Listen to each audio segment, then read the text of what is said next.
Among the options on the beer wall at Walter's Sports Bar are Annapolis IPA, Green City IPA, Raised by Wolves, and Vienna Lager. Walter's is located across the street from Nationals Park. When it comes to your feet, eBay's got your back. With eBay Authenticity Guarantee, real experts are checking your sneakers. Every stitch, down to the sole. Personally, I can't wait to get a new pair of Giannis Freak 5s. Whatever you're adding to your lineup next, head to eBay. From the drop to your doorstep, eBay doesn't play games with your sneaker game. Just look for that blue check mark. Ensure your next purchase is the real deal. Visit ebay.com for terms. And the pitch. Swing and a long drive to right field. This is way back. Margot looking up, going, and gone. Goodbye. Bang, zoom goes Luis Garcia, getting a hold of a slider running in. And the Nationals take the lead here in the bottom of the second inning. The 8th home run allowed by Lopez. It's the Nationals 2 and the Twins 1. Here's the set of the pitch. Swinging a ground ball through into center field, a base hit. Gallo scores from third. Ruiz around third. He's coming home. Buxton up with it. Will run it in toward the infield. He has no play. Jacob Young drives in his 10th and 11th runs of the year. And the Nationals now lead by the score of 5-1. Here is Winker. Runners first and third. There goes Rosario. The pitch is outside. Throw to third, and the ball hits Young, goes into left field, and Jacob Young's going to score. Rosario's going to get up and go to third, and round third, he's going to try to score. The throw to the plate on one hop gets by the catcher. 2-run score on the play. The run in Nats plate 2, and it's 10-3. Rosario steals second. The throwing error allows not just Young, but Rosario to score all the way when he started at first base. And welcome to Nats Chat for Tuesday, May 21st, 2024, along with MASNsports.com Nationals insider Mark Zuckerman, who is at Nationals Park. I'm Al Galdi, host of the Al Galdi podcast. The Nats, during their 5-game losing streak, scored a total of 10 runs. The Nats on Monday evening alone scored 12 runs, a 12-3 win over the Minnesota Twins at Nationals Park in Game 1 of a 3-game series to end the 5-game losing streak. The Nats, for this regular season, now 21-25. The Twins, they now have lost 7 consecutive games. A thank you to all of you who have given this podcast a 5-star rating and who have written nice reviews of the podcast. You on Apple Podcasts and on Spotify can rate this podcast. 5-star ratings are greatly appreciated, and you on Apple Podcasts can write a review saying that you like the podcast. The review does not have to be long, can be just a sentence or two, but the ratings and the reviews help us out a lot. Thank you very much for doing them.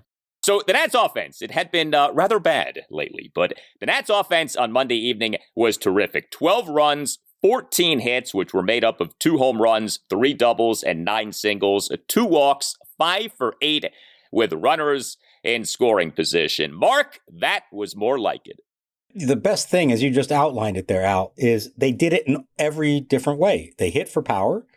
They hit their singles with runners in scoring position. They ran the bases really well and scored some runs because of that. It was the perfect combination of everything coming together for one night. Now, can you ask for that every single night? It would be nice. I don't know. We'll see. They're catching the Twins at a good time, which helps, I suppose. But boy, that was like a breath of fresh air. And I think them scoring and scoring early just allowed everybody to take a deep breath, relax, exhale, and say, okay, it's going to be fine, at least for now. That was one of their more enjoyable nights in a while. Even the games they've been winning have been very tense. This one had not a lot of tension to it, and I think this team needed it. So few dominant wins for the Nats this season. Look, so few dominant losses. I mean, they are in most games as we outlined, but this was a laugher. The Nats needed this in a lot of different ways for a lot of different reasons, and the Nats got this on Monday evening. Really good job by the offense. You had a pretty equitable distribution of the scoring, too. 2 runs, bottom of the second, a run, bottom of the fourth, 4 runs, bottom of the fifth, 3 runs, bottom of the sixth, 2 runs in the bottom of the eighth. A number of offensive standouts for the Nats in this game. Eddie Rosario, his torrid May continues. He is the Nats starting right fielder and number 2 batter, 2 for 5 with a 2-run single and an RBI single. And he had a stolen base. Rosario in the Nats 3-run 6, a 2-out RBI single to right field for an 8-3 Nats lead. And he had a stolen base and going from first base to home plate on the same play, which included Jacob Young causing havoc on the base pass and a throwing error by Twins catcher Christian Vasquez. And Rosario in the Nats, a 2-run 8th, a 2-out full count, 2-run single into right field for a 12-3 Nats lead, despite having been down in the count at 1.12. Eddie Rosario now, off the really bad April, has the following slash line for May. Batting average of .333, on base percentage of .407, slugging percentage of .708.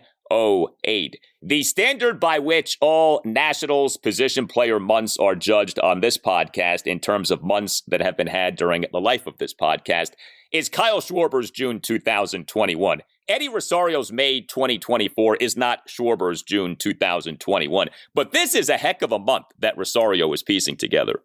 This is remarkable. It has been such a trip to watch this guy play in so many different ways. I mean, like a box of chocolates, you never know what you're going to get with Eddie Rosario. And sometimes it's fun, sometimes it's maddening, sometimes it's everything all in one. That trip around the bases was something, man. First and third, he steals second, and Vasquez, the catcher, decides he's going to try to catch Jacob Young napping and throws behind him at third. The ball ricochets, I believe, off of Young into left field, so he comes home to score. Rosario goes to third, and I don't know if they got a good replay of it or not, but watching it from high above, and I confirmed with Eddie afterwards, Ricky Gutierrez did not give him a sign one way or the other. Did not say go, did not say stop. So Eddie decided on his own he was just going to keep going. He just waved himself around third and kept going and scored that run. Good for him. Heads up play. It was exciting. It brought a big roar from the crowd. He has been fun to watch when it goes well, and it's just remarkable to think where we are with Rosario here on May 20th, given where we were with Rosario on April 30th. So I don't get that with the third base coach. Don't you always have to put up some sign? I don't get that. When you say nothing, what is the base runner supposed to think? I think Gutierrez was just stunned by the whole play. It was so weird. And he sort of had his back and he's watching the ball in left field. And I guess in his mind, he's thinking, okay, well, he's going to come to third. And then there's no reason to tell him to do anything else, because why would you continue? And yet Rosario said, no, I'm just going to keep running. Why not? And he beat the throw to the plate. So it worked out. If he gets thrown out, it's a different story. But that was wild. I think it caught everybody off guard, including Ricky Gutierrez. Yeah, you got to give the guy a sign. It's like when someone proposes marriage. You got to say yes or no. You can't say nothing. And Gutierrez there was saying nothing. Well, the Nats hit 2 home runs on Monday evening. The homers coming from Luis Garcia Jr. and Jesse Winker. Garcia as the Nats starting second baseman and number 5 batter, 2 for 4 with a 2-run homer and an RBI single. He and the Nats 2-run second had a 2-run homer to right field for a 2-1 Nats lead. That got the scoring going. And Garcia in the Nats 4-run fifth, a 2-out opposite field RBI single, a vintage Luis Garcia Jr. single. This to left center field for a 7-1 Nats lead. Luis Garcia Jr. for this regular season, number 2 among all qualified Nats players in OPS at 775. CJ Abrams is number 1. Garcia is number 2. And Jesse Winker is number 3 at 757. Winker on Monday evening as the Nats starting left fielder and number 3 batter, 2 for 4 with a solo homer, a double, and a walk. Winker in the Nats 1-run fourth, a leadoff full count home run to center field for a 3-1 Nats lead, despite having been down at 1.02. So he was down 0-2, worked the count full, and then hit a homer that went a projected 403 feet per Statcast. Winker in the Nats 4-run fifth, drew a 2-out full count walk. And then in maybe the ultimate sign of like seemingly everything going the Nats' way in this game, Winker in the bottom of the 8th had a 2-out opposite field double on a pop-up to no man's land in shallow left center field. That's when you felt like, okay, this is the Nats' night, everything going their way. But good stuff from Garcia and good stuff from Winker. Garcia needed it. He had been 3 for his last 33, and that was a laser to right field off the signage above the bullpen. And I talked about scoring early and what that does. It did give everybody in the dugout a chance to relax. I think that homer and then Winker's 2 innings later set the tone for the rest of the night. So that was good to see. And it was good to see a string of 2-out RBI hits in the 5th inning in the rally. It started with Meneses and then Garcia. Those are guys who have needed to do more of that kind of stuff, just line drive to center field. That's why I like this game, because you saw them show that they can actually score runs in multiple ways. You can hit for power, yes. You can also string together hits and create a real rally, and you can create offense by running the bases aggressively. The key now, can they just put that all together and not just rely on one of those things on a given day? It was really nice to see. I mean, the runners in scoring position thing, this is crazy. They were 5 for 43 with runners in scoring position the previous 5 games. And in this game, they were 5 for 8. So they totaled the same number of hits with runners in scoring position in this game as their last 5 games combined. That's crazy to think about.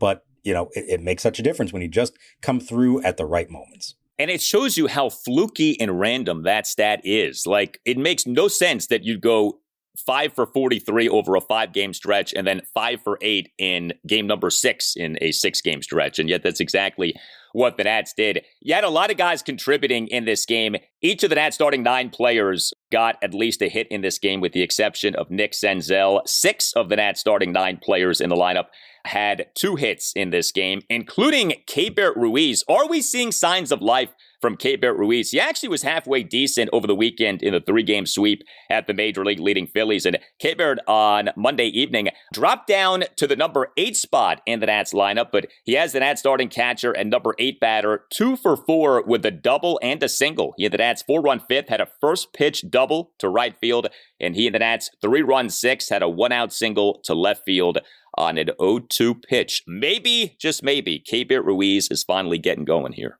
Yeah, like you said, we'll start to show some signs in Philadelphia. At the one point here, you had 3 hits in his last 4 at-bats.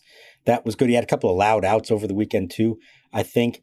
I don't know if down in the order maybe allowed him to relax a little bit. Maybe. I thought it was really interesting that you had Gallo and Ruiz as your 7 and 8 hitters. That's not the way they drew this up coming out of spring training, but it's the reality of the situation right now. So maybe that allowed him to relax just a little bit. I think we've seen from Keibert Ruiz that for whatever his faults are, and I'm not going to sit here and try to say that he's a perfect hitter or perfect all-around player, but he's better than what we have seen here over the last month. He is a better hitter than that, and it just felt like it had to be a matter of time before it started to come together. And it's too soon to say he's broken out of it, but there are signs here, and it's nice to see him being rewarded for it with some hits, maybe allow his confidence to peak back up, because it was less than a week ago we were talking about just how bad he was, and he sounded a little bit lost, to be honest, at the plate in his description of what was going on. So maybe he's starting to feel a little better about himself right now. The best way to learn a language? Immersion. Living where the language is spoken and using it every day. But if that's not in the cards this year, you could still learn a language the second best way, and that's with Babbel. Babbel's quick 10-minute lessons are handcrafted by over 200 language experts to help you start speaking a new language in as little as 3 weeks. Here's a special deal for our listeners. Right now, get up to 60% off your Babbel subscription, but only for our listeners for a limited time at babbel.com/natschat. Get up to 60% off at babbel.com/natschat. That's spelled BABBEL.com/natschat. Rules and restrictions may apply. Hey guys, Al Galdi here to tell you about the latest offer from Window Nation for listeners of the Nats Chat podcast. The time has come. The time for Window Nation's semi-annual sale. 50% off all window styles plus 0% interest for 5 years, and an additional bonus if you schedule an appointment this week. This runs through the end of the month. You know, many so-called wood or composite windows are actually made from waste materials like wood fibers and cannot beat the efficiency of Window Nation's insulated vinyl windows. Window Nation's vinyl windows can do everything that you need and at a fraction of the cost of wood or composite windows. You see, nobody does windows like Window Nation does. Call 866-90NATION or visit windownation.com and tell Window Nation that you want the deal that you heard about from Al Galdi on the Nats Chat podcast. Again, that deal, the semi-annual Window Nation sale, 50% off all window styles, plus 0% interest for 5 years, and an additional bonus if you schedule an appointment this week. 866-90NATION or windownation.com. That's 866-90NATION or windownation.com. And make sure that you tell Window Nation that Al Galdi from the Nats Chat podcast sent you. From grown-worthy dad jokes to patching up skinned knees, your dad is one of a kind. This Father's Day, give him a gift that is guaranteed to take him to his happy place. Omaha Steaks. Order mouth-watering gift packages starting at just $89 when you go to omahasteaks.com and use promo code NATSCHAT at checkout. Each package is backed by their unconditional money-back guarantee. Show your dad the love he deserves with a gift as unforgettable as he is. Visit omahasteaks.com, promo code NATSCHAT at checkout. And the pitch. Swing and a line drive, base hit into center field. Rounding third, coming home is Jacob Young. Winker will stop at second. The throw goes into Correa at short. Joey Meneses is 2 for 3, drives in his 23rd run of the year. And the Nats have plated 3 here in the bottom of the 5th. Runners on first and second with 2 out. And it's now the Nationals 6 and the Twins 1. Well, you mentioned Gallo in the 7 spot, Keibert Ruiz in the 8 spot. We did still have Joey Meneses in the number 4 spot. Davey Martinez cannot quit Meneses batting in the upper portion of the Nats lineup. But Joey in this game as the Nats starting designated hitter, 2 for 5 with an RBI single and another single. He and the Nats 2-run second had a leadoff single to left field, and he and the Nats 4-run fifth, a 2-out first pitch RBI single to center field for a 6-1 Nats lead. And with Gallo, he had a single. He now has 2 singles since coming off the injured list. So, there's a sign that maybe things are all out of whack. Joey Gallo, the master of the 3 true outcomes, is all of a sudden piling up singles. But Gallo in this game on Monday evening, 1 for 3 with a single and a walk. He and the Nats 4-run fifth had a leadoff single to right field. He and the Nats 2-run eighth drew a leadoff walk. We're still waiting for those Joey Gallo homers, but hey, at least he's given the Nats some singles here lately. Singles are something, at least. It is bat on ball and elevated at least a little bit. That's good. Nice to see that. Nice to see Joey Meneses have some quality at bats. I actually asked Davey pregame about keeping Meneses in the 4 spot, even when he was willing to move those other guys down in the order. And his explanation was essentially he feels like he needs a right-handed hitter to break up some of the lefties that he has. So like Abrams, Rosario, Garcia that are higher up in the order. He wanted a righty up there. And while acknowledging that Joey has not performed up to the way that he has in the past, he still feels like he's among the other options, one of his better choices to try to drive in runs. I can't stack up 7 lefties in a row, and we're left-handed heavy. It hasn't been pretty, obviously, but he has driven in some runs. He's come through every once in a while for them, and so that's why he was there. I was a little surprised by it, but I think, again, you look at what the other options are, and if you don't want to just stack a bunch of lefties, which is not smart managing either, you got to put somebody there, and I guess he's the choice. Well, here is something remarkable that I'm guessing will surprise a lot of people listening. Joey Meneses is tied for the team lead in RBI for this regular season. Now, I think that says a lot more about RBI as a stat than anything. But yeah, Meneses and Luis Garcia Jr. tied for first on the Nats in RBI at 23 on the season. So, hey, there is that. Meneses has an OPS of 560, but he has a team-leading 23 RBI, tied with Luis Garcia Jr. in that category.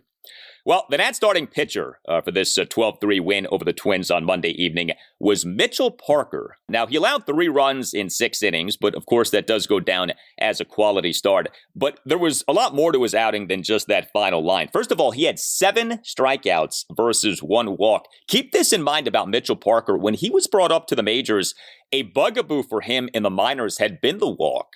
And that was a concern with him in the majors of, okay, this guy had an issue with walks in the minors. Is that issue going to translate to the majors? It so far has not. He's done such a good job of avoiding the walk. Parker on Monday evening did give up 7 hits, which were a home run, a double, and 5 singles. But he threw a lot of strikes, 94 pitches, 64 strikes versus just 30 balls. He in the top of the 6th gave up a 2-run homer by Carlos Correa on a bomb to left field to cut the Nats lead to 7-3. The homer winner projected 428 feet per StatCast.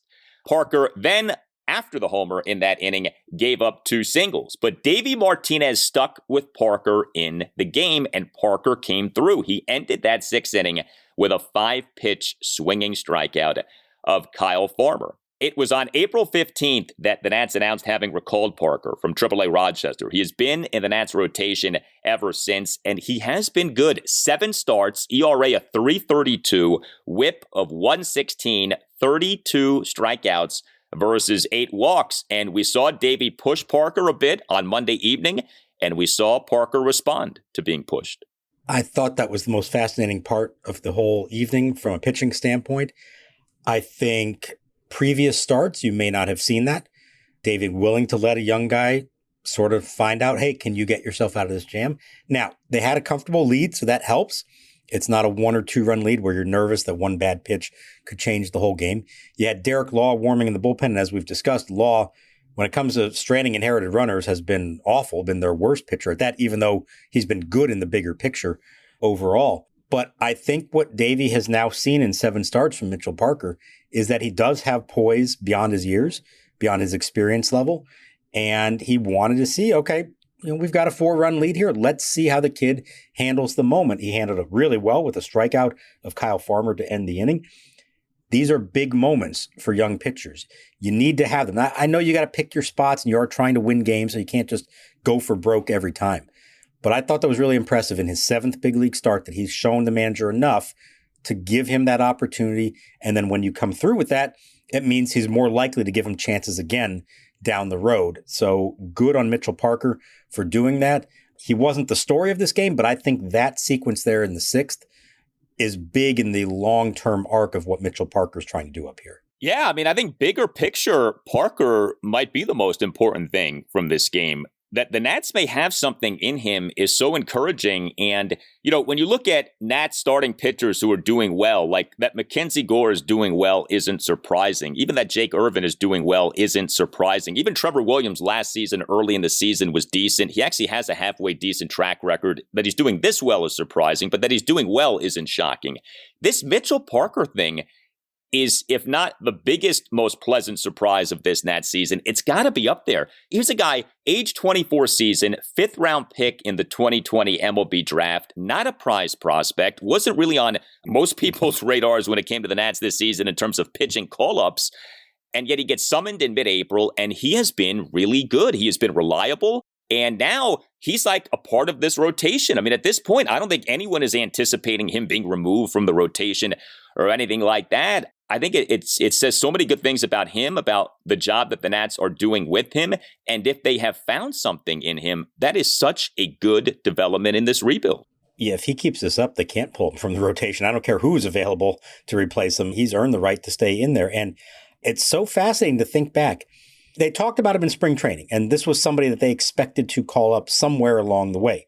I don't think they expected him to be the first one to be called up in mid-April. But Jackson Rutledge was off schedule and had just taken a ball off his foot, and so it didn't work out for him to be the guy when Josiah Gray went down. And so they said, all right, let's call up Parker. Let's see how he does. Let's throw him to the Wolves at Dodger Stadium, see how he does. And that one performance and the way he handled it, I think changed the perception of everyone in the organization to say, well, hang on a second, we might have something here. Let's continue to put him out there and see what he can do. And each time out, he's done something that makes you say, yeah, we want to keep seeing more of him. It's a little bit like what Jake Irvin did last year, but almost to a more extreme example. Irvin had some bad starts in there. Remember, he struggled a few times. They skipped a turn, and then he came back and started to do well after that. Parker really hasn't had one yet. He's had a couple that weren't as good, but for the most part, he's been a model of consistency. And given what the expectation was when he first took the mound a month ago to where he is now, that's a remarkable success story. Well, and as we continue to wait for Jackson Rutledge to finally become a part of the major league rotation, I mean, this has taken way too long. A 1st-round pick in 2019. Here's a 5th-round pick in 2020 saying, all right, Rutledge, you're still not ready. It's still not happening for you. Let me step in front of you and take advantage of this opportunity. And Parker has done that. And the irony of that is they were college teammates at San Jacinto Junior College. They're really good friends. Jackson Rutledge said he's really happy for Mitchell Parker, the success he's had, even though deep down he's probably thinking to himself, man, that could have been me, and this may ruin my chance of now having a spot in the rotation. Well, how about the parallel of Jake Irvin and Cade Cavalli played for the University of Oklahoma? Irvin's opportunity last season, you could argue, came at least in part as a function of the Cavalli injury, and now Parker and Jackson Rutledge each playing at the same college, San Jacinto, and now Parker's opportunity this season coming in no small part due to what has happened with Jackson Rutledge. This weekend, Julio Rodriguez and the Mariners come to D.C. and make Game Time your spot to buy tickets for the series. Tickets are as low as $9. There are seats available down the third base line in the $37 range. Game Time is proud of their ticket coverage. Your purchase is covered with the most flexible customer service policy in the ticketing industry. They also offer a panoramic view from your seat in the app before you buy. Download the Game Time app, create an account, and use code NATSCHAT for $20 off your first purchase. Terms apply. Again, create an account and redeem code NATSCHAT for $20 off. Download Game Time today. Last minute tickets, lowest price, guaranteed. When it comes to your feet, eBay's got your back. With eBay Authenticity Guarantee, real experts are checking your sneakers. Every stitch, down to the sole. Personally, I can't wait to get a new pair of Giannis Freak 5s. Whatever you're adding to your lineup next, head to eBay. From the drop to your doorstep, eBay doesn't play games with your sneaker game. Just look for that blue check mark. Ensure your next purchase is the real deal. Visit ebay.com for terms. Floro's into the wide, the pitch. Swinging a slow ground ball right side. Gallo goes for it, has it, falls down, gets up, flips underhanded to Floro, covering, and a curly W's in the books. How about that play to end the game? A curly W in the books. The final score, the Washington Nationals 12, the Minnesota Twins 3. And then the Nats bullpen in this 12-3 win over the Twins on Monday evening was very good. Two Nats relievers combining for 3 scoreless innings. Derek Law tossed 2 scoreless innings, and Dylan Floro, who has been awesome this season, he tossed a perfect top of the 9th. We, in this blowout, did not see Tanner Rainey off his disastrous outing on Sunday. Tanner Rainey, who is still on the team. Boy, were we thinking that some move might have been coming. A move has not come, at least not yet, and we did not see Rainey in this blowout. Well, yeah, back-to-back days, and the risk you run that, I know they're way ahead, but if you put him out there and he has another bad inning, at some point you got to warm up somebody else. So the best thing they could do in this game was use 2 relievers and don't even have to think about getting anybody else warm.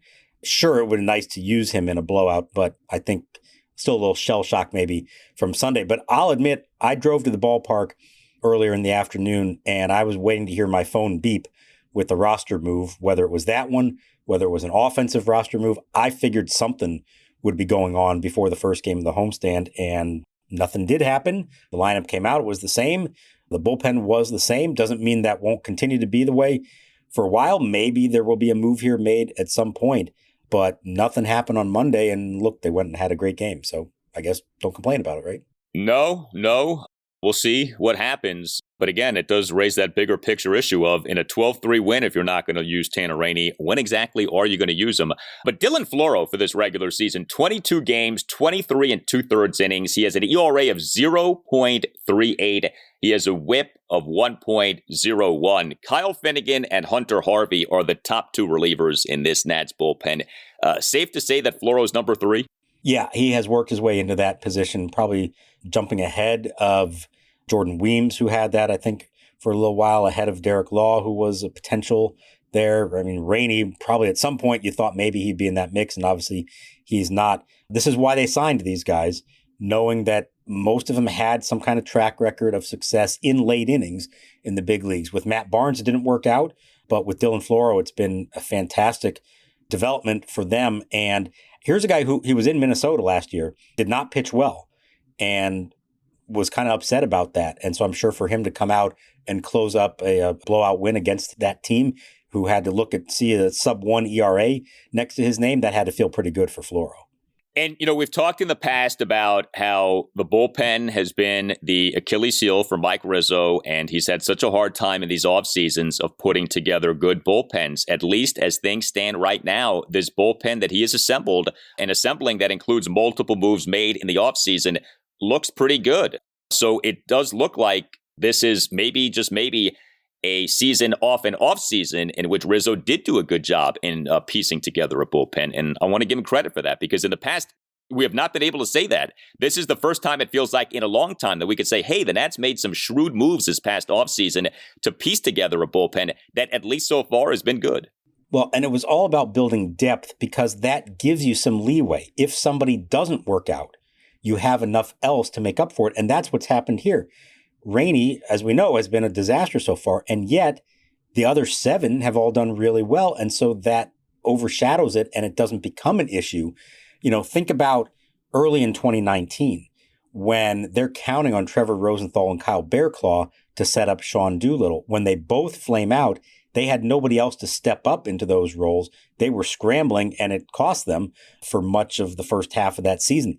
This time around, they had enough options that when one of them did fail, it's not a big deal. Even 2 of them, if you want to count Matt Barnes as well, because Jacob Barnes has been outstanding on top of all that. So I give a lot of credit for not just the pickups, but enough pickups and adding the depth. And a lot of those were spring training moves to add that depth to make sure that they were covered in the event, as it turned out, that 1 or 2 of them didn't live up to what they were hoping they would be. You tell us what you think. Hit us up on X at Nats_chat. You can email the show, natschatpodcast@gmail.com, including if you would like to sponsor the program, email Tim Shover, see what we can do for you, natschatpodcast@gmail.com. We have a website that you can check out, natschatpodcast.com, at which you can purchase a Nats Chat Podcast t-shirt. All Nationals radio highlights on Nats Chat are courtesy of 106.7 The Fan. We have Game 2 of this 3-game series against the Twins Tuesday evening at 6:45. Patrick Corbin will be the Nationals starting pitcher. For Mark Zuckerman, I'm Al Galdi. We thank you for listening, and we'll talk to you next time on the Nats Chat Podcast. 2 balls, 2 strikes, 2 on. Now the pitch. Swing and a miss. He blew it by him at 94 miles an hour.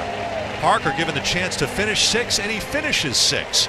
He does so with his 7th strikeout.